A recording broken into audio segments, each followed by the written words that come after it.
Hello friends, how are you? I'm again back. In today's video, we will see how can we boost power of brain at early age. For that, it is necessary to understand basic structure of brain and how it works. And at the end of this video, I will share you some tips and some exercise. Believe me friends, if you follow it, then you can easily lead your child's mind in a particular direction. But for that, it is necessary to see this video till the end. If you observe in your surroundings, then you find that some kids are good at study, so some are in arts, some are in sports, so some are in languages. Why? Why Lata Mangeshkar can only sing? Why she can't play cricket like Sachin? Believe me friends, in this video you will get answers of these all questions. Our brain divides into two hemispheres. Both hemispheres of our brain are crosswired, so that the left hemisphere controls the right side and right hemisphere controls the left side. In our mind, both hemispheres works together in different proportion, and these proportions decides whether the person is left dominant or right dominant brain. So, dominance of brain decides whether the person is lefty or righty. Psychologist Gina Grimshaw from the University of Wellington in New Zealand says that 98% of right-handers are left-brained. The person who are having left-dominant brain, they are good planner. Rational means feelings do not get in the way when they are making any decision. They are logical means good at maths and science. They are very precise in their works. Realistic means prefer to read realistic stories and usually prefers classical music. And the person who are having right dominant brain, they are impulsive means things are done spontaneously. Keeping track of time is not as important for them. They are emotional, slightly disorganized, unpredictable and philosophical. As our both hemispheres are working together in different proportions, which reflects in form of characteristics, habits and hobbies. But you know friends, there are very few percentage of people who has ability to write with both hands together. They are called ambidextrous. Around 1% of world population are ambidextrous. Isn't it very rare? But in India, there is one school whose name is Vinavadini, where students are taught to write with both their hands so effortlessly at early age. Even they can write two different subjects with both hands at a time. So many scientists from worldwide to made their way to MP to study their behavior. From these, we can understand kids' brain is like a tender plant. Means you can twist a tender plant but not a tree.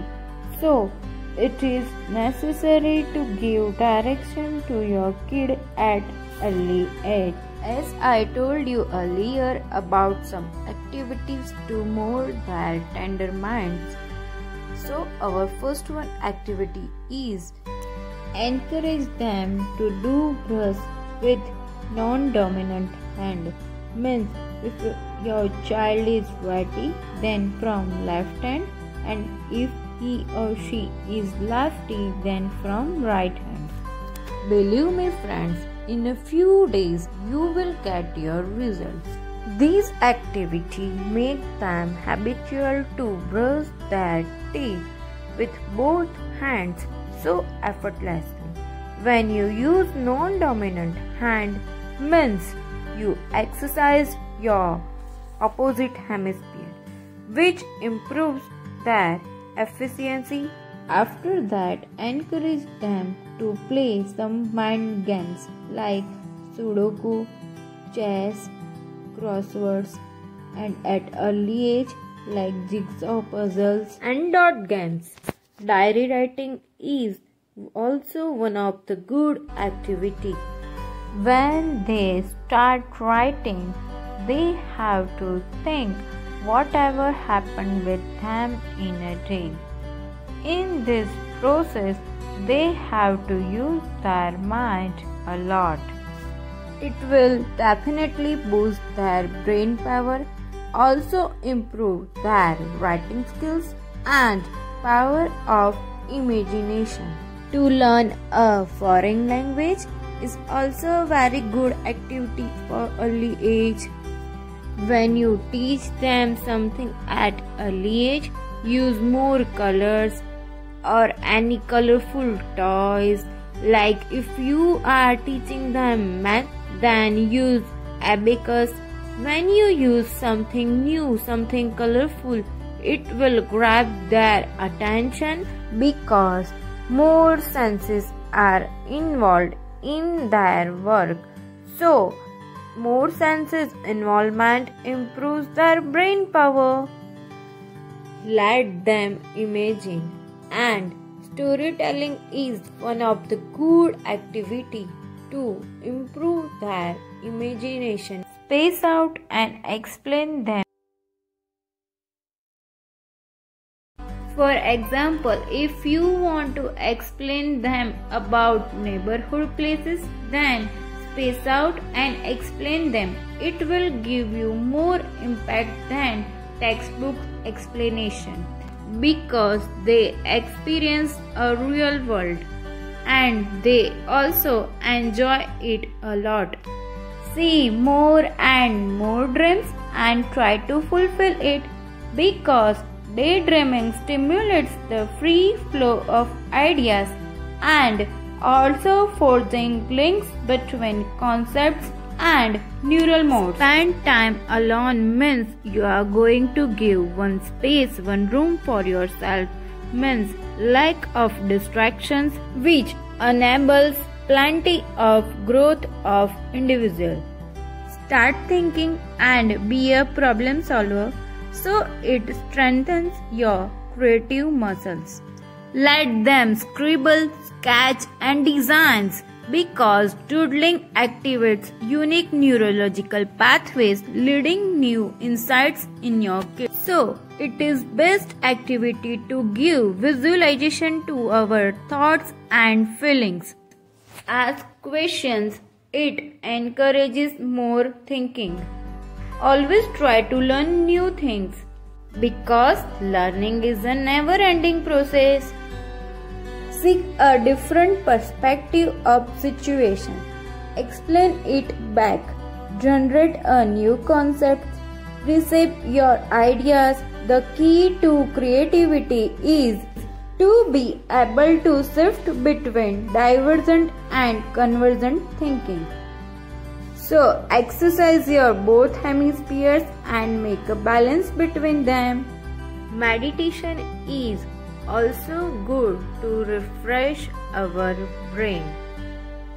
Encourage them to play outdoor games and eat healthy and sleep well because a healthy brain resides in a healthy body. At last, encourage them to use their non-dominant hand in daily routine. We can break one stick easily, but we can't break a bunch of sticks. Like this way, if we use our both hemispheres, then synergy of our brain makes us more efficient. So, let's start to use it by some exercise. Right friends? If you like my video, please like, share and subscribe so it will help to others also. Thank you for watching.